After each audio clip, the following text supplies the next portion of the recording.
Hi, I'm Mark Vernarelli. Welcome to Inside Harford County, a program where we sit down with our community leaders and discuss the issues important to the citizens of Harford County.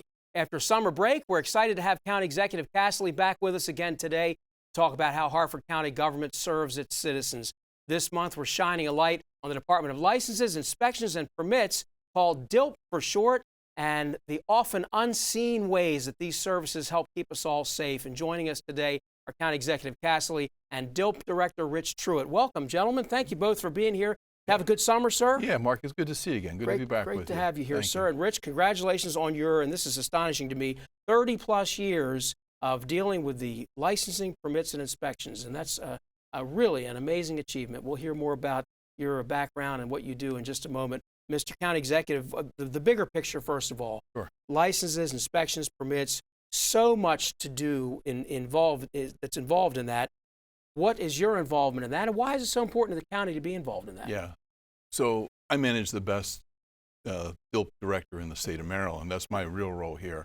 So the permits part of this is for your health, safety, well-being of the community. We in what we call the built environment, DILP conducts inspections. Those are to make sure that buildings that you're in, your schools, your homes, churches, your office buildings are safe. They're safe and sound for people to occupy.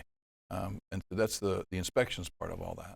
And licensing is huge too, because especially if you're a homeowner or you need something done, you have to have somebody who knows what they're doing. And licensing is very important as well. Yeah, that's right. So in contrast to the inspections where we're actually looking at the structure, the licensing looks at the person who's building the structure. So to make sure that your electrician and your plumber are actually qualified to do what you're hiring them to do, that they know the standards, the codes, the regulations. They're mechanically proficient in what they're doing. Rich, safe structures, as the county executive just talked about, probably the single most important part of your job and your inspector's jobs is to keep the structures safe. We had this terrible, multiple fatal house explosion not too long ago, and you guys are not the law enforcers or the determiners of the cause of that, but you were out there right afterwards, I'm sure, to do inspections. What was your role in that type of an incident? Absolutely. So we were on the ground about an hour after the explosion happened. We had 3 staff members, including myself, on those, and we were doing preliminary damage assessment. So we actually trained for this. We trained for large-scale hurricanes, flooding, tornadoes. So we employed those FEMA applications that we typically train for and employ in those disasters in this situation because of the widespread damage that we saw. So we were there to make sure the homes were safe to reoccupy. Some of them we weren't able to reoccupy until further damage or the damage was addressed. One of them was actually had to be removed because of all the damage that did occur in that. People don't realize when something like this happens, a house maybe 5 or 10 away might be uninhabitable, and that's what makes your inspector's job so important in a case like that. So we actually shut down building inspections for 2 days and assessed over 160 structures up to about a half-mile away that we were still seeing doors and windows damaged and structures. Now they were still able to be occupied. Most of the ones that weren't able to be occupied were within a few hundred yards of the epicenter of the explosion. And I know it sounds trite, smell gas, do this, do that, but another reminder, sir, about the dangers of gasoline. Well, leave the area immediately and call 911. Don't turn anything on or off. That can create a spark that could ignite the gas. But you call 911 and we will immediately dispatch fire folks out to the site. The fire companies all have meters to detect gas and see what substances are in the air. And if they detect gas, then they'll bring in the folks from the gas companies to assist in evaluating and shutting everything off right away and figuring out what's up. And Rich, it's not always a man-made or an accident caused by man. It's Mother Nature sometimes. I can remember the roof collapse at the shopping center a couple years ago, which was a pretty big event. And then the tornadoes in Falston a few years ago, which I remember driving through to my horror. And those both left a lot of damage. What's DILP's role in the aftermath of those types? So we're here to help rebuild those structures. So once the insurance companies get in and make their assessments and people are ready to repair, rebuild, whatever that may be, then we're going to come back in and make sure those structures are being upbuilt, not only to current code, but also to the code that makes them safe for people to reoccupy.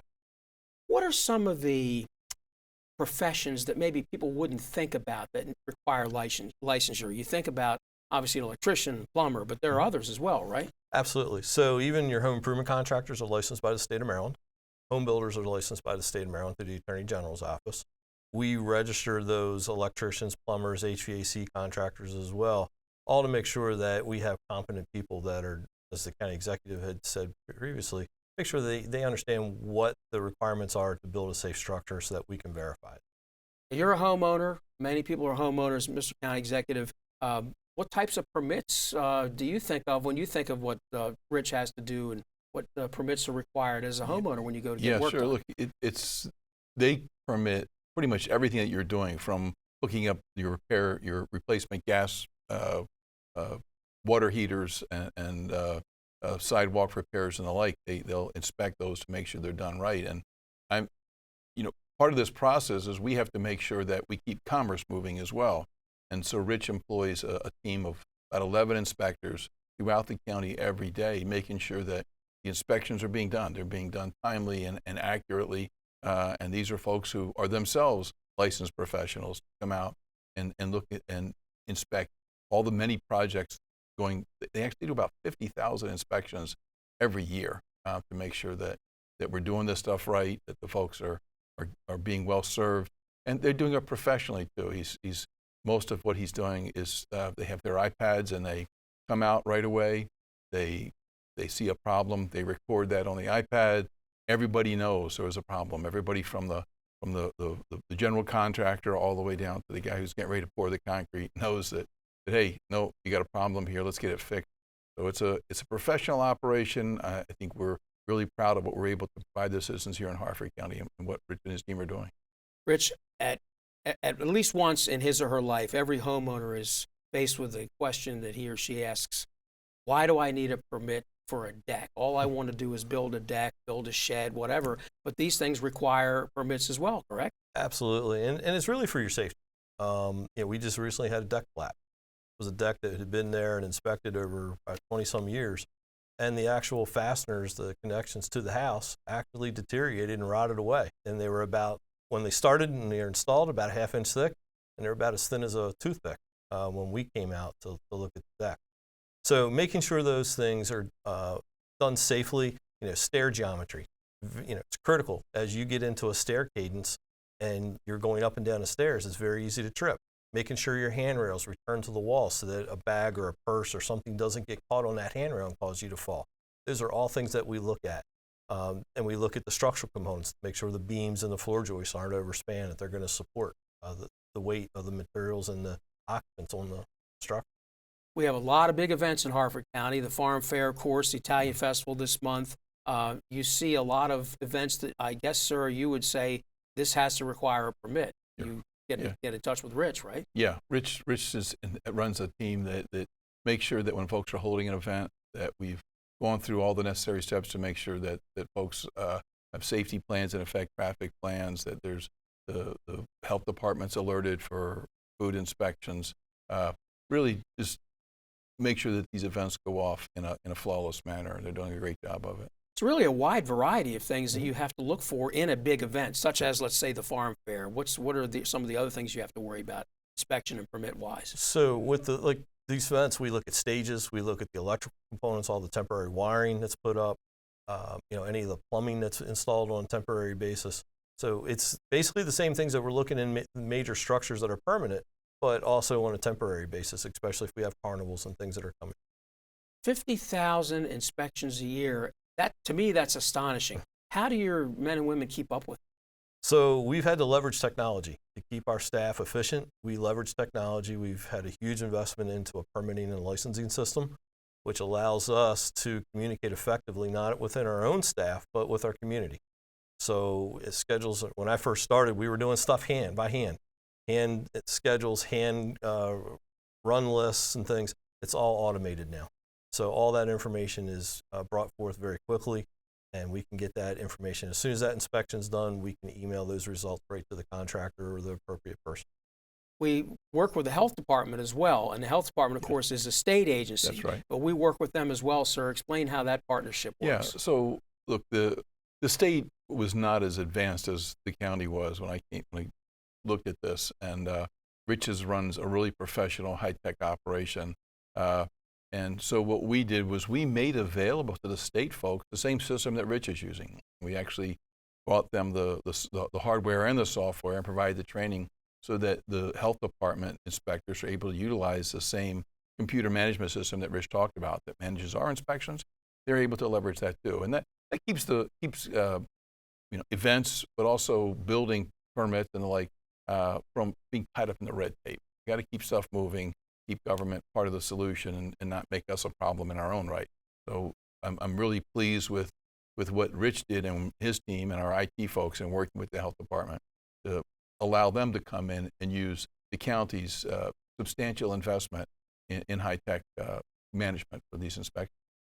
Rental properties, Rich, that's an interesting area that every part of the country and city and county deals with. Does that present a lot of work for your folks to make sure that the rental properties, particularly the larger ones, are up to code, so to speak? So yeah, absolutely. We just inherited rental properties, a livability code for the county. County's had a livability code since I think 1986. Originally started out in DILP, was moved to community services, and now is back in DILP under the direction of the county executive. So we've had about 30 complaints so far since July 1st that we've been working on. So yes, it's a little bit different code than what we're typically used to, but we're getting through it. We're starting understanding the relationship between landlords and tenants. We were out with an apartment landlord this morning, understanding their operations and talking to them about how we're enforcing the code. So. And sir, I'm sure that's one of the things your Office of Constituent Services would hear a lot of is complaints about rental property, concerns about rental properties. Yeah, we took that seriously, that we want good quality of homes in our residential areas. And if most landlords do a pretty good job. Most landlords are good stewards, and they want quality residential properties. But you do run into those cases where people are more interested in how much they can take out of the property and not as interested in putting back into it. So it's important that we monitor that. And if you're gonna be a good landlord, we're your best friend. But if you're gonna run a rental property that's not up to standards, we're gonna put pressure on you. You're gonna have to fix it up or sell it and move on to another investment. So that's a big part of what Rich does. I guess another big part, Rich, would have to be commercial properties. Mm-hmm. I would imagine the challenge here is that people aren't living there; they're simply passing through or working there. So you have to consider a lot of fine points that maybe common average Joe like me wouldn't think about. Exit signs and a lot of other intricate things. Talk about some of the things with commercial building. It's things as simple as door swing. So, Rhode Island nightclub fire that we had, a little while ago. Some of the lives that were lost is because the door swung in instead of out. And you get all those people coming up behind you to try to get out in a mass hysteria. You can't open the door. So, doors swinging in the right direction, making sure we have a sprinkler system when it's appropriate, making sure we have fire alarm systems for early notification, making sure that we have rated assemblies in areas that we sleep, like hotels and motels. So we're looking at rated assemblies in the hospital, even in our detention center, to help segregate these areas to help protect people and lives, making sure that travel distances aren't exceeded so that you can get to an exit in a timely fashion. So your inspectors go out, I'm sure, with a literal checklist that they have to go, and it must be a very lengthy checklist. Absolutely. Yeah. Wow. I heard, Mr. County Executive, and I may have misheard or misread this, that there are at least 13,000 pages of code and licensing and inspection documents. Is that correct? That's our estimate. Now look, those are not, Harford County didn't wake up and say, oh, let's put a lot of regulations in here. These are state and federal requirements. So we get the state and the feds both tell us what we've got to do in certain pieces of the code. We can weaken those. We can strengthen those. We can't weaken them. We can tailor them slightly for local conditions.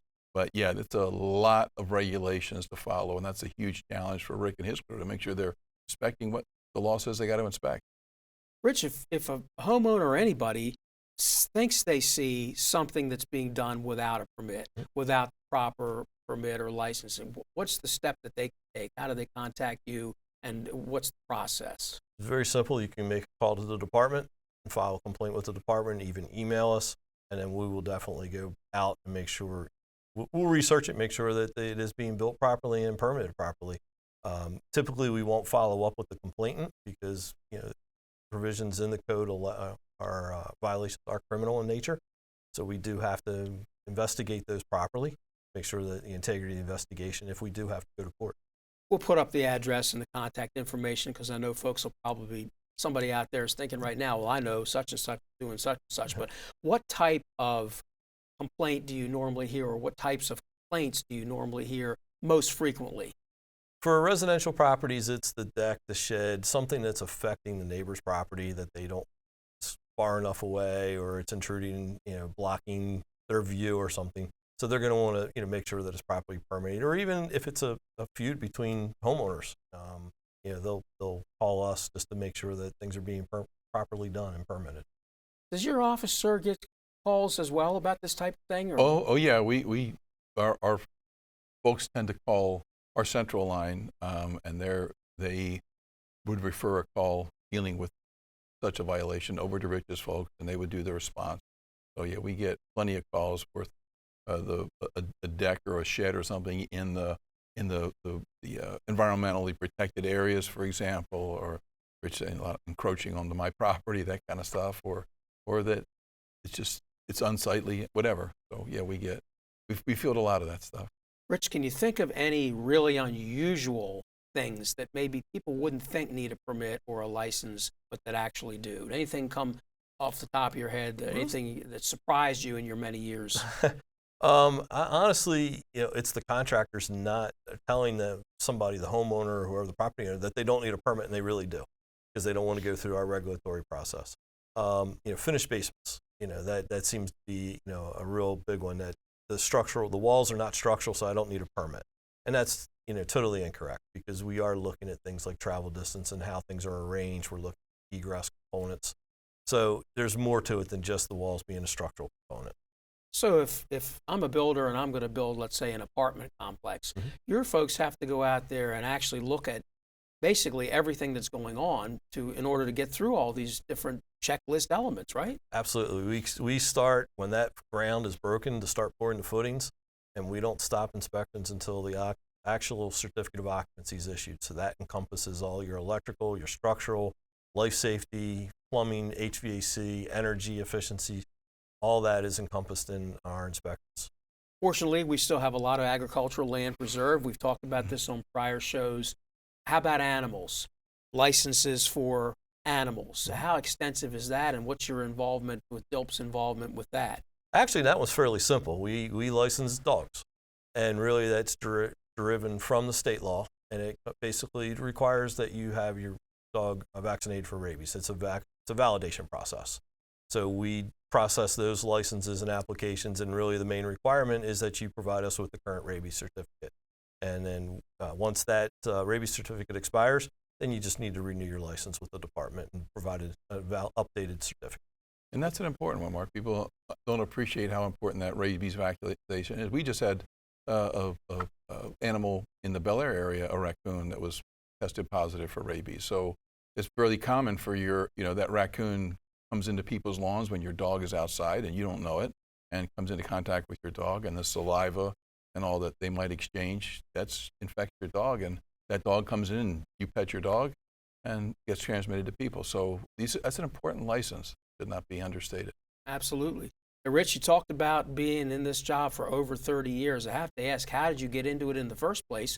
It's probably licenses, permits, inspections is probably not what you thought you'd stay in, I would imagine. Is that true, or did you think from the get-go you were going to stay here this long? I planned on staying. Once I got in, I did plan on staying this long. Hopefully I'll stay a little bit longer. But I started out as a plan reviewer and just reviewing construction plans that were being submitted through permit applications. And not too long after that, I became the chief inspector, and then got promoted into deputy building official, and then now to the building official or the director of the department.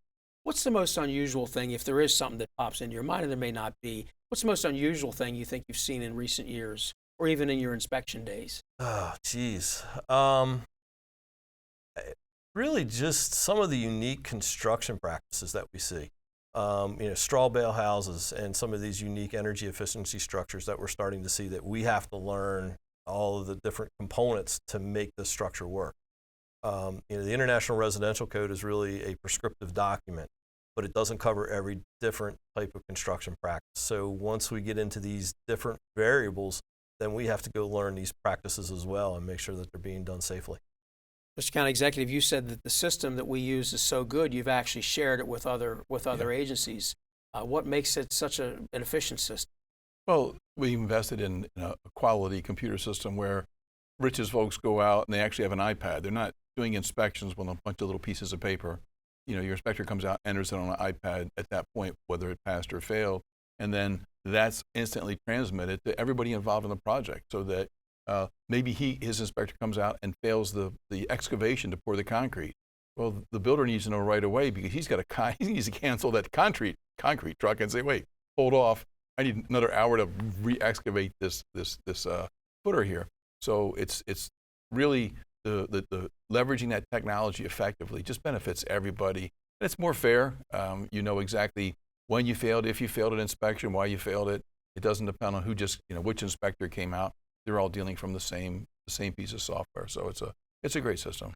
Rich, software, iPads, this was all foreign to us a few years ago. And when you started, it was the notepad and the checklist. And talk about the transition from pen and paper to computers, and then ultimately to the online stuff.